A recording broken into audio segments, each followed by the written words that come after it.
नमस्कार, मी प्रेरणा Naik. PM news मध्ये आपले स्वागत आहे. आपण पाहत आहात पीएम न्यूज. चला तर मग उर्वरित बातमी. ज्याच्या घरात वारकरी संत त्याच्या आयुष्याचं कल्याण, नाही तर ज्याच्या घरात अशोक खरात त्याचं किती वाटोळं होतंय वेगळं सांगायची गरज नाही. आणि कोणीतरी त्या अशोक खरातला संत म्हणलं, एकच वाक्य सांगतो, छाछू करणारा कधीच संत नसतो आणि जो संत असतो तो कधीच छाछू करत नसतो. ही गोष्ट तुमच्या मनामध्ये दृढ करून ठेवा. विठ्ठल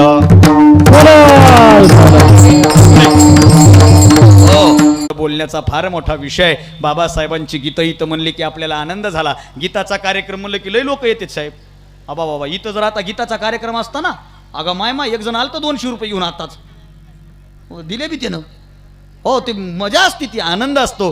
गीताचं पण महत्व आहे, पण ते गीतं पण जरा चांगले ऐका. वामनदादा कर्डक असं म्हणतात, माणसा इथे मी तुझे गीत गावे, असे गीत गावे की, असे गीत गावे की तुझे हित व्हावे. माणसा इथे मी तुझे गीत गावे. गीत असं गावं ज्यात माणसाचं हित आहे. आणि वामनदादांनी तशी गीतं आईली. आई बरोबर आहे का नाही? म्हणून सगळेजण आनंदात जयंती साजरी करा. बाबासाहेबांच्या विचारावर चालण्याचा प्रयत्न करा. बाबासाहेब आमच्यासाठी काय साहेब झालं. मी समारोप करतो. माझं बाबासाहेबांशी नातं काय? बाळासाहेबाचा आणि माझा विषय झाला. दादा, तुमचा आणि माझा पण विषय झाला. मी बाबासाहेबांना मानतो. मी वारकरी आहे. मी जात कधी मानत नाही, मी पंथ कधी मानत नाही, मी धर्म कधी मानत नाही. आमचा एकच धर्म आहे, तो म्हणजे मानवतावादी धर्म. माणूस हाच धर्म. त्या विचारानं मी चालतो. बनतेजी, माझ्या घरामध्ये बाबासाहेबांचा फोटो होता आणि माझ्या घरातला बाबासाहेबांचा फोटो बघून माझ्या क्षेत्रातला एक माणूस म्हणला, बाबासाहेबांचा फोटो आपल्या घरात कस काय? मी त्याला उत्तर दिलं की बाबा रे, बाबासाहेबांमुळं मी माझ्या घरात PhD करू शकलो, मी शिकू शकलो, मी PhD पर्यंत येऊ शकलो. त्याचं कारण बाबासाहेब आहेत. बाबासाहेबांनी शिक्षणाची गंगा माझ्या दारापर्यंत आणली. बाबासाहेब म्हणले, शिका, संघटित व्हा, संघर्ष करा, शिक्षणाशिवाय पर्याय नाही. आई ऐका, नेल्सन मंडेला नावाचा एक तत्ववेता आहे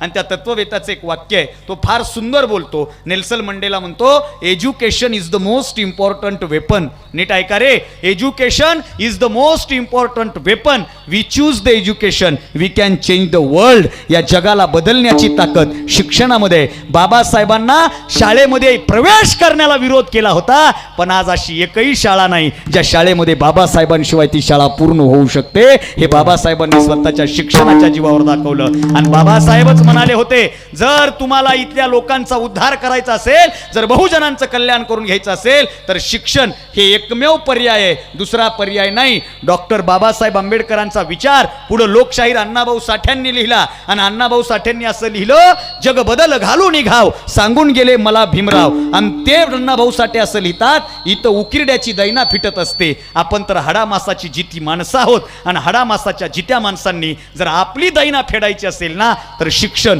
हे एकमेव त्याच्यामध्ये पर्याय आहे. एक गाणं मध्यंतरी व्हायरल झालं होतं बघा, गुरवणारा पोरगा आज साहेब झाला. बरोबर आहे का नाही? अरे गुढ ओढणारा पोरगा. बऱ्याच जणांच्या पोटात दुखायला लागलं ह्याच्यामुळं. हो, बऱ्याच जणांच्या पोटात दुखायला लागलं साहेब. वामनदादा कर्डक म्हणतात, कुठं काय दुखतय, कुठं काय दुखतय, कुठं काय खुपतय, मला हे सारं कळतय र. तुझ्या मनाचं मांद जळतय र, तुझ्या मनाचं मांद जळतय र. गाई गोठा कुणी झाडीना, लाकूड फाटा कुणी तोडीना, तुला हात कुणी जोडीना, अरे तुझं मास कुणी ओढीना. बुद्धाचं पोरग, भीमाचं पोरग गावकी टाळतय, भव्याचं पोरग गावकी टाळतय आणि पुढे येतय याच्यामुळं. आणि आपली जर प्रगती करायची असेल नाही तर शिक्षणाशिवाय पर्याय नाही. म्हणून सगळ्यांच्या चरणावर विनंती करतो, लेकरं शिकवा, लेकरं शिकवा. अंधश्रद्धेच्या आहारी जाऊ नका. अंधश्रद्धेच्या आहारी जाऊ नका. एकीकडे म्हणायचं मी ह्याला मानते आणि पुन्हा म्हणायचं गावाच्या बाजूला जी येड आहे का नाही, त्या वडाच्या खाली मी आमुष्याला जात नाही. कस काय जात नाहीस? अंधश्रद्धेचं निर्मूलन करण्याचं काम केलं. ऐका बरं का, मनातल्या या गोष्टी काढून टाका, शिक्षणाच्या प्रवाहात या, आनंदानं शिका. मी बाबासाहेबांवर 4 ओळी लिहिल्या होत्या साहेब, माझं कवी मन आहे. मी बाबासाहेबावर लिहिलं होतं की भीमा, ए भीमा, तू उद्धारलेल्या कोटी कुळात माझे सुद्धा कुळ आहे. भीमा, तू उद्धारलेल्या कोटी कुळात माझे सुद्धा कुळ आहे. झाड शिक्षणाचे घरात माझ्या, भीम त्याचेच मूळ आहे, भीमच त्याचे मूळ आहे. बाबासाहेब नसते ना तर आमचं कल्याण झालं नसतं. नारायणपुरी तुम्ही ओळखत असाल, नारायणपुरी आपली चर्चा झाली. माझा भाऊ आहे, मावस भाऊ आहे. आणि माझ्या मावशीनं आमच्या दादाला विचारलं होतं, सारखं भीम भीम भीम भीम भीम भीम करतोस, बाबासाहेब तुझ्यासाठी काय आहेत? आणि बाबासाहेबांचं वर्णन करत असताना माझ्या भावानं एक कविता लिहिली. ती कविता अजय देहाडे नावाचा सिंगर आहे, त्यानं त्याचं गाणं केलं. तुम्ही ते गाणं ऐकलं असेल, इतकं सुंदर आहे. त्याच्या 2 ओळी ठेवतो आणि वाणीला पूर्ण विराम देतो. असाच आवाज राहू द्या, आवाज वाढवू नका, शिट्टी वाजू देऊ नका. आपली वेळ संपत आली. ऐका किती गोड लिहिलंय. भीम मोत्याचा हार ग माय, आपल्या भावाची कविता आहे. ए भीम मोत्याचा हार ग माय, भीम नंगी तलवार ग माय, भीम काळजाची तार ग माय, भीम काळजाची तार ग माय, भीम निळाईच्या पार ग माय, ए भीम मोत्याचा हार ग माय, भीम नंगी तलवार ग माय. काय केलं बाबासाहेबांनी? बाबासाहेबांचे उपकार किती आहेत, शब्दात मांडता येत नाहीत एवढे बाबासाहेबचे उपकार आहेत. होते कलम कसाई लाख, भीम खोट्यांची करी तो राख, हे त्यानं पाचर ठोकली अशी. पाचर कळते ना, पाचर खुटा उपटू नये म्हणून ठोकली जाते ती पाचर. हे त्यानं पाचर ठोकली अशी, साऱ्या वैऱ्यांना भीमाचा धाक. भीम जळता अंगार ग माय, हे भीम जळता अंगार ग माय, भीम निळाईच्या पार ग माय, हे भीम मोत्याचा हार ग माय, भीम नंगी तलवार ग माय. आणि पुढची शोकांतिका सांगू का? हे भीम रक्तात भक्तात आला, देव केले त्याला जाया केला. अगोदरच्या लोकांच्या अंगात मरीमाई यायची, आता काही काही गाबड्याच्या अंगात बाबासाहेब येतील. आणि एखादा जर म्हणला ना आपल्या अंगात बाबासाहेब येते, जिंतूर मधल्या सगळ्यात उंच बिल्डिंगवर घेऊन जायचं आणि मुंडक्यावर सोडून द्यायचं. बाबासाहेब अंगात येण्याचा विषय नाही. हो, माझ्या एका मित्रानं जय भीम कोरलं होतं. जय भीम कुठं कोरलं होतं माहिती का? हे असतंय का हाताचं, हे इथं जय भीम, इथं इथं इथं ज, इथं य, इथं भी, इथं म, जय भीम इथं कोरलं. त्याला म्हणलं इथं कसं काय? समोरच्याला अशी फाईट हाणली की त्याची फाटली पाहिजे. नाव वाचूनच. बाबासाहेब आंबेडकर म्हणजे एकमेकाला जोडणारा धागा आहे साहेब, धागा.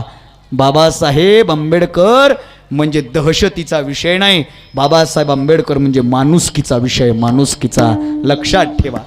हे भीम रक्तात भक्तात आला, देव केले त्याला जाया केला, जातीपातीत कोंडले त्याला, नव्या मनूचा विषारी घाला. हे भीम मुक्तीच दार ग माय, हे भीम मुक्तीच दार ग माय, भीम निळाईच्या पार ग माय.